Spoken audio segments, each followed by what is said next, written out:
Hello, ladies and gentlemen, and welcome to the Discriminating Gamer. Say, what does a dyslexic zombie like to eat? Brian's. Ladies and gentlemen, today we're going to go ahead and take a look at Zombicide, Night of the Living Dead from CMON.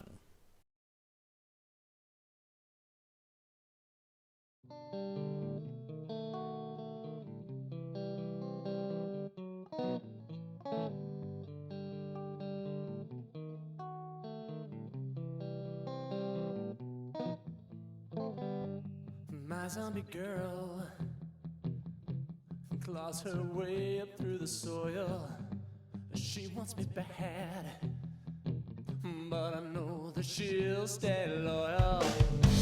She wants a kiss, leans in like this, then bites off my lower lip. She's in my heart, but wants in my head. I'm in love with the living dead. She's one of the dead. She's one of the dead. She's one of the dead. I'm in love with the dead. In Zombicide, Night of the Living Dead from CMON, 1 to 6 players take on the roles of the characters from the iconic 1960s film Night of the Living Dead by the late great filmmaker George Romero.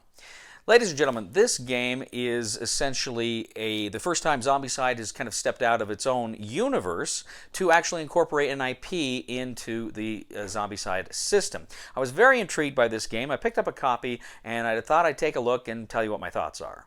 Now, this game, of course, is centered around the events of the film. If you haven't seen the film, I highly recommend it, as well as the 1990-ish remake that they did, which I also enjoyed very, very much. So in Zombicide Night of the Living Dead, the players take on these various characters. Now, of course, just like any Zombicide game, you set up the boards, you put the players on the map, and you, of course, have the trays with the various player cards in them. But here is kind of the twist.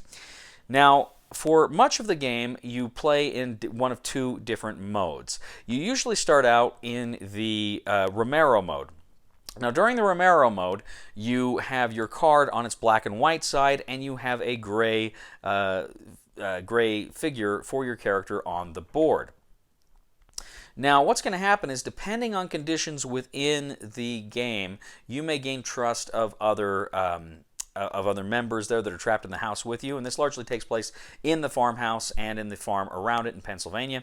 But you may gain trust with some of those other characters. When you gain trust, usually by sharing a weapon or something else, you can then flip your character over from the Romero side to the Zombicide side. And when you're on the Zombicide side, then suddenly you have access to a lot more power. Your character's in color. You actually swap out your gray mini with an orange mini, and you, of course, can get a lot more of your abilities during the course of the game, and a lot faster.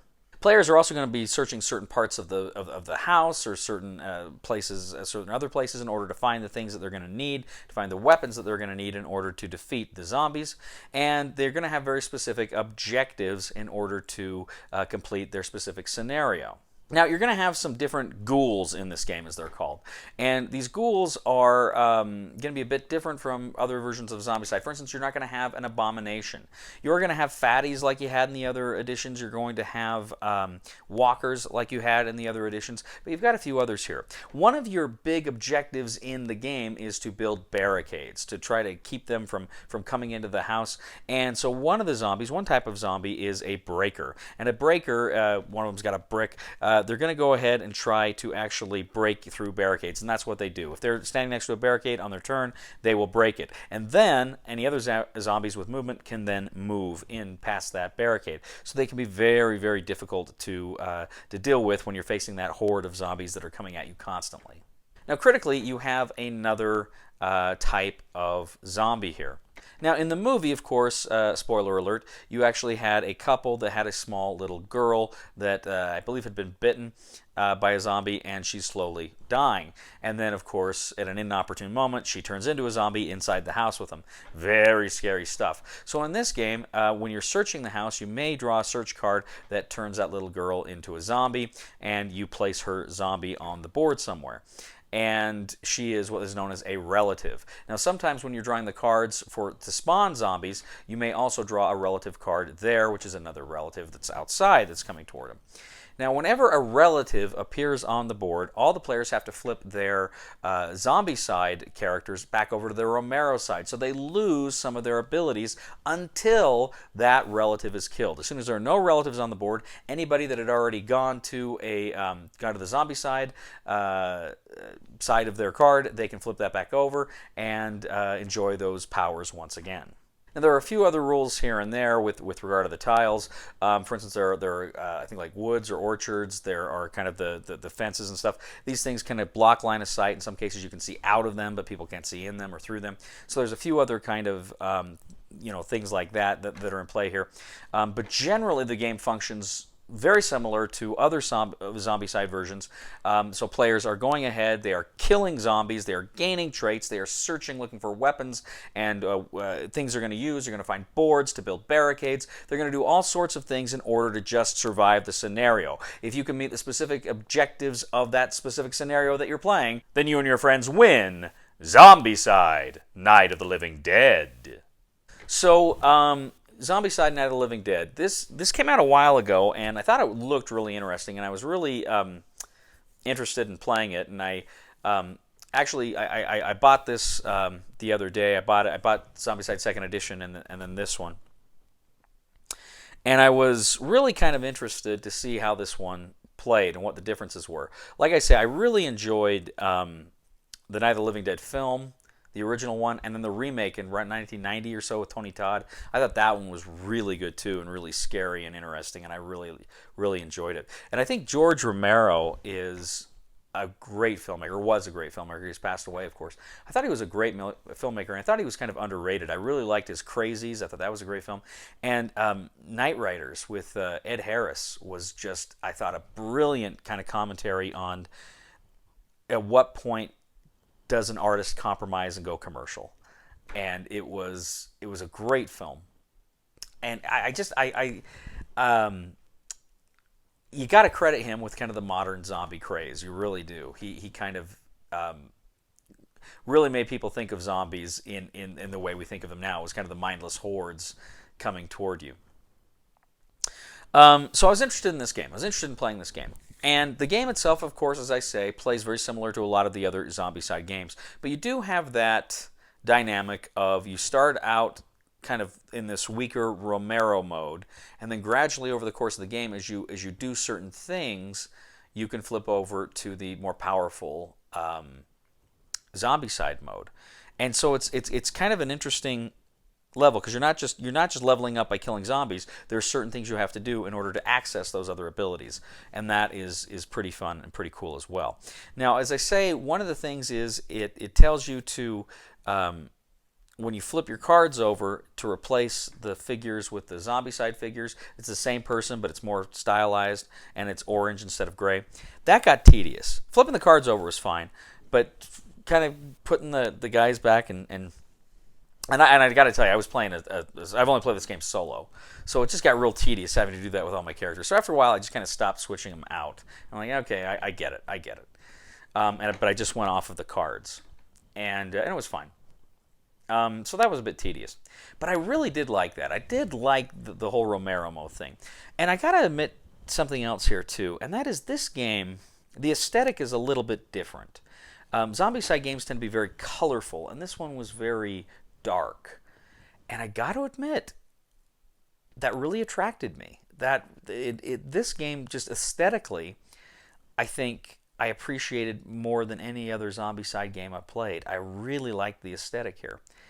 And not only that, but I feel like in all the Zombicide games you play, it's kind of, it feels like, you're moving from one side of the board to the other. You're trying to get these objectives, done by moving stuff around. And this game feels, and there's that here too. Don't misunderstand me. But in this game, there's a much more claustrophobic feel. There's a much more of a sense of, a lot of the missions are just in the house, and you're moving around to different positions in the house while the zombies are coming from outside. So there's this real sense of being under siege here. And I really like that. In fact, one of my favorite movies of all time, and I loved Romero's Dawn of the Dead, but one of my favorite horror films of all time was Zack Snyder's remake of Dawn of the Dead. And one of the things I loved about that is that whole kind of siege mentality, that these people were locked into the mall. I really liked that. this game is scary. You know, and again, I've just played it solo, and maybe that heightens the fear factor there, and your imagination can kind of play with you a little bit. But it was you know, you really feel like you're in this house and you're defending it from these just ghouls that want to eat you alive. It's a lot of fun. It's a lot of fun. Zombicide, Night of the Living Dead, for me, first of all, I'll say this, it's a winner. It's a big winner. And my feeling has always been, or it has been for years, that to me the definitive version of Zombicide was Black Plague. That was my favorite version. I gotta play this one some more, but honestly, I could see this becoming my favorite version of Zombicide. I just really, really love how the theme and the feel that this game gives you. The other Zombicide games, to me, they're scary, but they feel more like action films, like action horror films. This game, to me, while there's certainly action here, it does such a good job of just really hitting you over the head with that horror theme. It's beautiful, and I love it, and I love this game, and I'm going to recommend buy it. If you don't have any Zombicide games, I think it's a great place to start. Great place to start. And if you do have the other Zombicide games, you might want to buy this one too, because it is just fun and scary. And for all the reasons I've said, I really enjoyed Night of the Living Dead, Zombicide. Highly recommend it. The recommendation for the discriminating gamer is buy it. Thank you once again for joining us today on The Discriminating Gamer. As always, we ask you to please leave a comment for us on YouTube, on Board Game Geek, on our Facebook page, or on thediscriminatinggamer.com. We'd ask you to please like us on Facebook, subscribe to us on YouTube, and follow us on Twitter. I'd also ask you, ladies and gentlemen, to give us a thumb on Board Game Geek for this video. That helps us out a lot. And please check out and subscribe to my other channel, that is Cody Carlson, PhD, where I talk about military history and fun things like that. Well, ladies and gentlemen, I've got to ask you, why is it zombies eat brains? Well, it's because a mind is a terrible thing to waste.